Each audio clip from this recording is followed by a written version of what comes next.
नमस्कार दोस्तों। आज का अपना जो टॉपिक चल रहा है केमिकल कोऑर्डिनेशन, इसका पार्ट 5 चल रहा है और आज हम इसमें पढ़ने जा रहे हैं थायराइड ग्लैंड। पढ़ेंगे थायराइड ग्लैंड।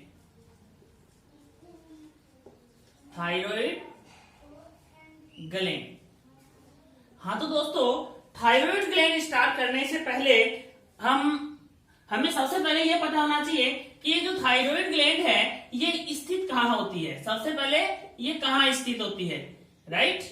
तो अगर इसकी स्थिति की बात करें तो हमारे ग्रीवा क्षेत्र की जो श्वास नली है, श्वास नली के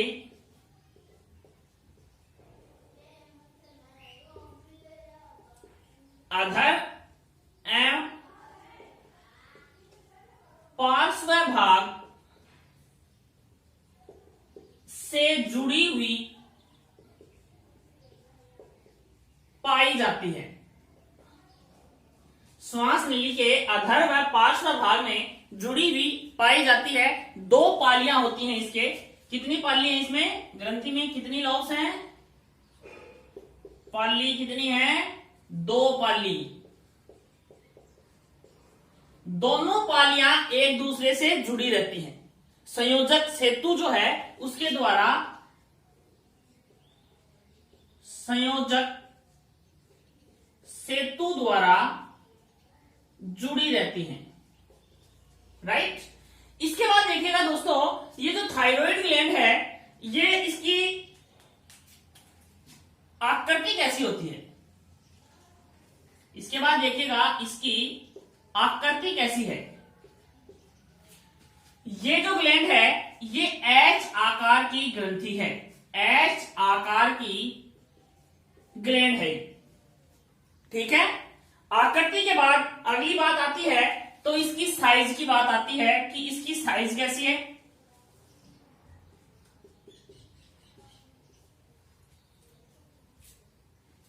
तो साइज में देखिए 5 सेंटीमीटर लंबी, 3 सेंटीमीटर चौड़ी तथा 25 ग्राम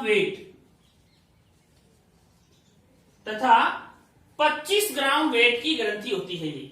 इसके बाद देखिएगा दोस्तों, ये जो ग्रंथि है ये ग्रंथि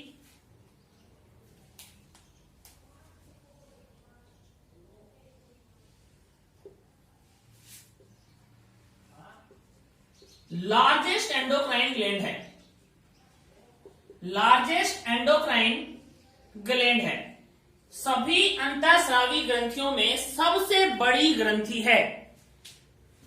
नेक्स्ट पॉइंट की अगर अपन बात करें तो इसमें नेक्स्ट पॉइंट में आता है कि ये ग्लैंड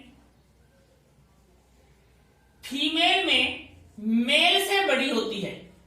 महिलाओं में पुरुषों की तुलना में थोड़ी बड़ी होती है। और इसकी जो नेक्स्ट विशेषता है वो है कि ये ग्लैंड वर्दा अवस्था में छोटी हो जाती है।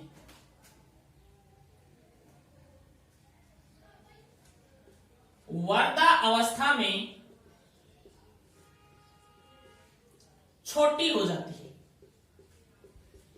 तो देखिएगा दोस्तों एक बार फिर से कि थायराइड ग्लैंड है, कहां स्थित होती है? श्वास नली जो हमारी है ग्रीवा क्षेत्र की, इसके अधर तथा पार्श्व भाग में जुड़ी हुई दो पाली युक्त संरचना है जो संयोजक सेतु द्वारा आपस में जुड़ी रहती है।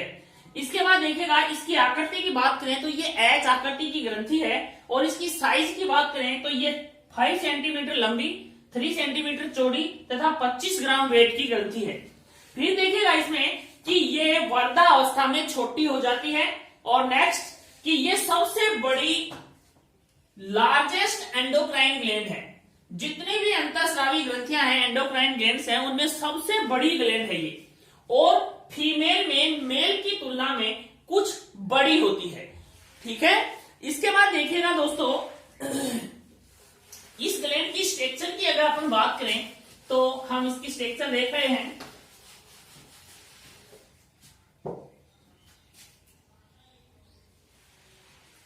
ये श्वास नली है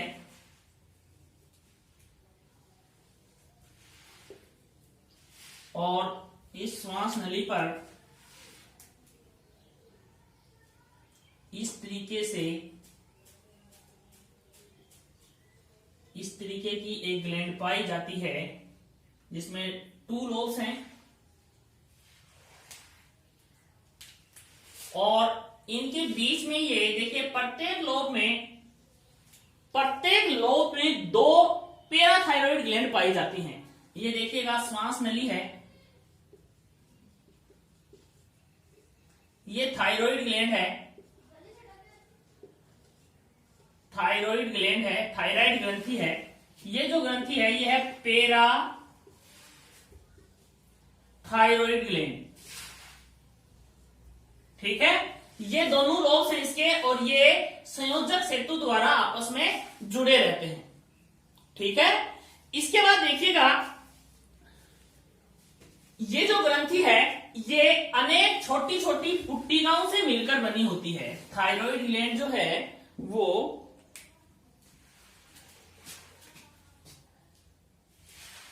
अनेक छोटी छोटी पुट्टिकाओं से बनी होती है। किनसे बनी होती है? अनेक छोटी छोटी पुट्टिका, इंग्लिश में बोले तो फॉलिकल की बनी होती है। अनेक छोटी छोटी फॉलिकल्स की बनी होती है और इन फॉलिकल्स में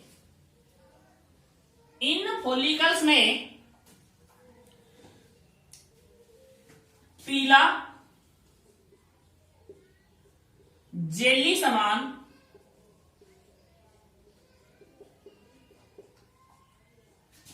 अपारदर्शी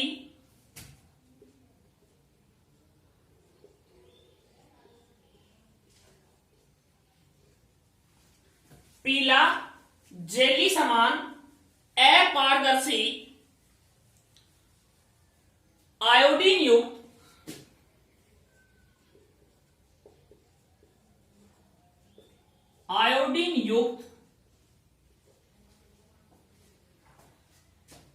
पीला जेली समान अपारदर्शी आयोडीन युक्त ग्लाइकोप्रोटीन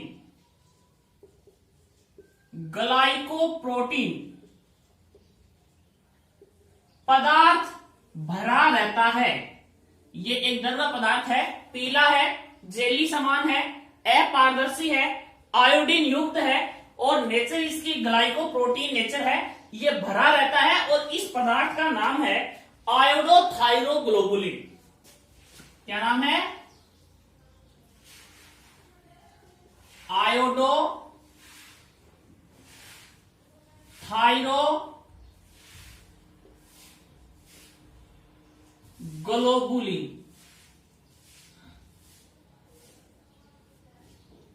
इसी पदार्थ का नाम है आयोडोथायरोग्लोबुलिन। इंग्लिश में बोलो तो आयोडोथायरोग्लोबुलिन पदार्थ इसमें भरा रहता है। देखिएगा दोस्तों, इन पुट्टक कोशिकाएं जो हैं, इनकी जो भित्ति है वो सतरित घनाकार उपकला की बनी होती है। किसकी बनी होती है? इन फॉलिकल्स की जो भित्ति है ऊपर की वो सतरित घनाकार उपकला की बनी होती है, राइट। अब देखिएगा पुट्टकों के बीच बीच में ये जो पुट्टक है इसके, जैसे ये एक पुट्टक है, ये एक पुट्टक है, ये पुट्टक है, ये पुट्टक है, ये पुट्टक है, ये देखिएगा, इनको यदि हम फॉलिकल कहें तो इनके बीच बीच में, इन पुट्टकों के बीच बीच में संयोजी उत्तक, इन पुट्टकों के बीच बीच में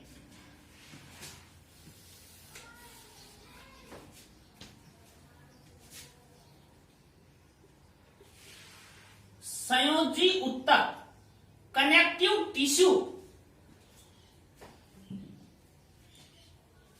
से निर्मित, संयोजी उत्तक से निर्मित स्ट्रोमा पाया जाता है। क्या पाया जाता है? स्ट्रोमा पाया जाता है। और इस स्ट्रोमा में ध्यान दीजिए, ये जो स्ट्रोमा है, इस स्ट्रोमा में सी कोशिकाएं या पेरा फोलिकुलर सेल प्रेजेंट होती है। कौन सी सेल प्रेजेंट होती है? सी सेल या पेरा फोलिकुलर सेल प्रेजेंट होती हैं, जो कि आगे कैल्सिटोनिन हार्मोन का स्राव करती हैं। किसका सीक्रेशन करेंगी? ये कैल्सिटोनिन हार्मोन का स्राव करेंगी। हार्मोन का स्राव करेंगी। एक बार फिर से देखिएगा दोस्तों कि थायराइड ग्रंथि जो है वो अनेक छोटी छोटी पुट्टिकाओं या फॉलिकल्स की बनी होती है। अनेक छोटी छोटी पुट्टिकाओं या फॉलिकल्स की बनी होती है, जिस फॉलिकल्स में पीला आयोडीन समान अपारदर्शी आयोडीन युक्त ग्लाइकोप्रोटीन पदार्थ भरा रहता है, या हम शॉर्ट में कहें तो आयोडोथायरोग्लोबुलिन भरा रहता है। क्या भरा रहता है इनमें? आयोडोथायरोग्लोबुलिन। इन पुट्टिकाओं में क्या भरा रहता है? आयोडोथायरोग्लोबुलिन। कैसा होता है आयोडोथायरोग्लोबुलिन? पीला जेली समान अपारदर्शी ग्लाइकोप्रोटीन युक्त आयोडोथायरोग्लोबुलिन पदार्थ जो है वो भरा रहता है। ये जो पुट्टिकाएं हैं, इन पुट्टिकाओं के बीच बीच में, इन फॉलिकल्स के बीच बीच में देखो, बीच बीच में क्या पाया जाता है? संयोजी ऊतक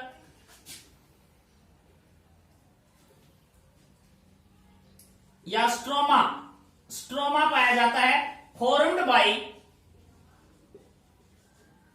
कनेक्टिव टिश्यू या इनके बीच बीच में संयोजी ऊतक से निर्मित क्या पाया जाता है? स्ट्रोमा पाया जाता है। और इन स्ट्रोमा के अंदर सी सेल, कौन सी सेल? सी सेल या पेराफोलिकुलर सेल पाई जाती हैं, जो कैल्सिटोनिन नामक हार्मोन का स्राव करने का काम है। थायरोक्सिन से संबंधित कार्य देखिए, पहला कार्य है ऑक्सीकारी उपापचय को बढ़ाता है।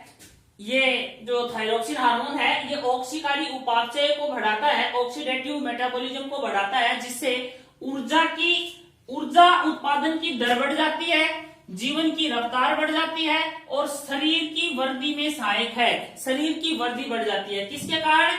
Oxidative metabolism. अगर हमारे शरीर की ऑक्सीडेटिव मेटाबॉलिज्म या ऑक्सीकारी उपापचय बढ़ जाएगी तो ऊर्जा का उत्पादन बढ़ जाएगा, जीवन की रफ्तार बढ़ जाएगी, दूसरा शरीर की वृद्धि भी बढ़ जाएगी।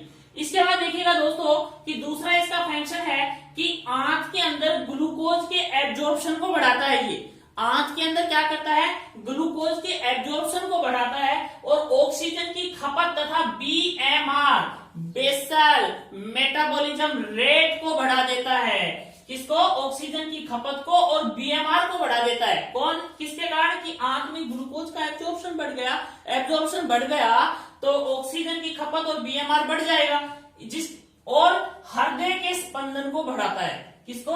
हृदय स्पंदन को, हार्ट बीट को बढ़ा देता है। तीसरा फंक्शन देखिए इसका कि प्रोटीन संश्लेषण तथा ग्लूकोनियोजेनेसिस मींस कि ग्लाइकोजन से वापस ग्लूकोज का बनना तथा बॉडी का टेम्परेचर तथा तंत्रिका के कार्य को बढ़ाता है। इसके बाद का काम है कि शीत रुधिर प्राणी है उसमें प्राशन का नियमन और निर्मोचन का काम भी थायरोक्सिन हार्मोन द्वारा किया जाता है। इसके अलावा देखिए तंत्रिका स्रावी रसायन जैसे एड्रीनलिन तथा नॉर एड्रीनलिन, जो हम एड्रीनल ग्लैंड के अंदर पढ़ेंगे, इनकी क्रियाविधि को बढ़ाता है। एक बहुत ही इंपॉर्टेंट फंक्शन है इसका, जो काफी बार कंपटीशन एग्जाम में पूछा जाता है कि मेंडक जो है, इसका छठा जो फंक्शन है। हाँ, तो इसके बाद देखिए इसका नेक्स्ट जो फंक्शन है वो है कि मेंडक जो है फ्रॉग में क्या होगा कि जो लार्वा है टैडपोल लार्वा को thyroxine hormone thyroxine hormone young frog में कन्वर्ट करने का काम करता है। यदि थायरोक्सिन हार्मोन नहीं होगा तो इस टेडपोल लार्वा का मेटामॉर्फोसिस नहीं होगा या इसका कायांतरण